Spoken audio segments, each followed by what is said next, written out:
अब देखेंगे हम लोग शुक्राणु की संरचना। शुक्राणु की संरचना कैसी होती है? शुक्राणु की संरचना बार बार पूछा गया है। तीन नंबर का क्वेश्चन आता है कि मानव शुक्राणु की संरचना सचित्र सहित वर्णन कीजिए। तो शुक्राणु की संरचना बहुत ही इम्पोर्टेंट होती है। इसके तीन भाग होते हैं, अग्र भाग, मध्य भाग और पुच्छ भाग। शुक्राणु के तीन भाग होते हैं, जैसे डायग्राम में आपको दिखा रहे हैं।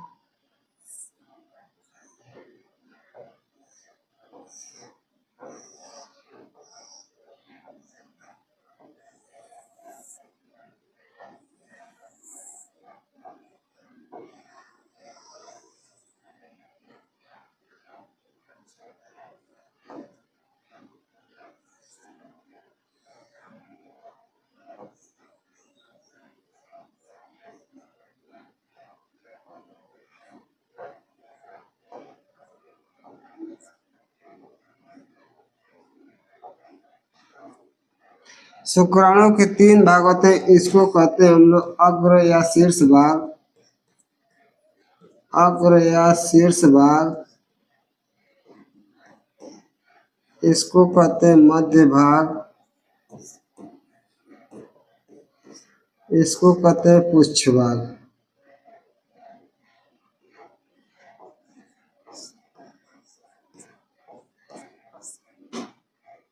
मानव शुक्राणु के तीन भाग होते हैं। पहला होता है शीर्ष भाग, दूसरा होता है मध्य भाग, तीसरा होता है पुच्छ भाग। इस शीर्ष भाग में देखेंगे एक टोपी पाई जाती है, इस टोपी को कहते हैं एक्रोसोम। यह एक्रोसोम बना होता है गाल्जी काय का। कई बार सवाल पूछा गया है कि एक्रोसोम किसका बना होता है? तो एक्रोसोम बना होता है गाल्जी काय का। पहली बात याद रखिएगा, जो एक्रोसोम होता है यह गाल्जी काय का बना होता है। यह शीर्ष भाग के ऊपर एक टोपी जैसी संरचना में लगा होता है। इसके अंदर एक एंजाइम पाया जाता है। यह एंजाइम अंडाणु की झिल्ली को भेदने का कार्य करता है। इस एंजाइम का नाम है हाइल्यूरोडिनेज।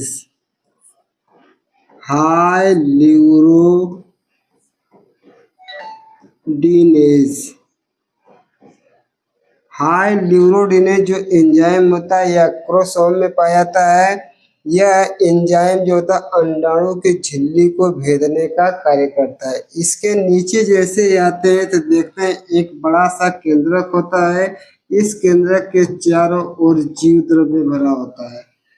तो यह शीर्ष भाग होता है, यानी मानव शुक्राणु का जो शीर्ष भाग होता है उसके ऊपर एक टोपी लगी होती है। उस टोपी को एक्रोसोम कहते हैं। एक्रोसोम गाल्जी काय का बना होता है और इस एक्रोसोम में एक एंजाइम भरा होता है। उस एंजाइम को कहते हैं हाइल्यूरोडिनेज। इसके नीचे आते हैं तो इसके नीचे आने के बाद इस पे बड़ा सा केंद्रक होता है। इस केंद्रक के चारों ओर जीव द्रव्य होता है। जीव द्रव्य इसको कहते हैं केंद्रक।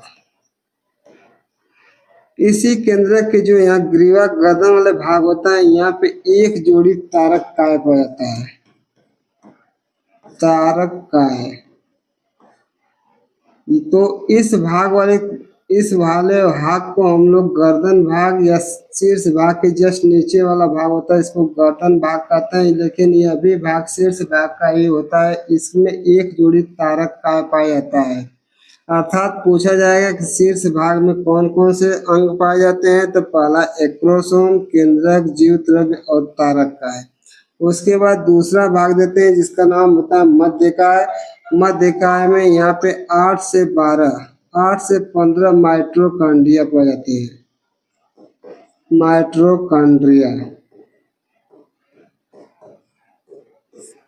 माइटोकॉन्ड्रिया को ऊर्जा का घर कहते हैं। तो कई बार सवाल पूछा गया है कि मानव के शुक्राणु में माइटोकॉन्ड्रिया किस भाग में पाया जाता है? तो माइटोकॉन्ड्रिया मध्य भाग में पाया जाता है। माइटोकॉन्ड्रिया को ऊर्जा का घर कहते हैं। यह माइटोकॉन्ड्रिया जो होता है पुच्छ को ऊर्जा देता है और पुच्छ ऊर्जा प्राप्त करके अंडाणु तक पहुंचने का कार्य करता है। तो यहाँ पे कई बार सवाल पूछा गया है कि माइटोकॉन्ड्रिया मध्य भाग में पाया जाता है या कितने होते हैं? तो 8 से 15 होते हैं। कितने होते हैं? 8 से 15। उसके बाद जो सबसे लास्ट वाला भाग देते हैं, यह पुच्छ होता है, यह पतला होता है, घोड़े के पूंछ के समान होता है। यह तारक काय का बना होता है। तो पूंछ किसके से बना होता है? तारक काय से बना होता है। और इसका मेन एक ही काम होता है कि माइटोकॉन्ड्रिया से ऊर्जा प्राप्त करके यह अंडाणु तक पहुंचने में सहायता करता है। तो इस तरह से हम बता सकते हैं शुक्राणु की संरचना 3 प्रकार की होती है: शीर्ष भाग, मध्य भाग और पुच्छ भाग। शीर्ष भाग के ऊपर एक क्रोमोसोम पाया जाता है जो गाल्गी काय का बना होता है। इस गाल्गी काय इस एक्रोसोम में एक एंजाइम बनाता है, उस एंजाइम का नाम है हाइड्रोलिनेज। उसके नीचे आएंगे तो केंद्रक होता है, केंद्रक को चारों ओर से जीव द्रव्य घेरे होता है। इसके जस्ट पास में नीचे वाले भाग पे तारक काय पाया जाता है, एक जोड़ी तारक काय होता है। मध्य भाग में 8 से 15 माइटोकॉन्ड्रिया पाए जाते हैं जो पुच्छ को ऊर्जा प्रदान करते हैं और यह ऊर्जा प्रदान करके अंडाणु तक पहुंचने में सहायक होता है।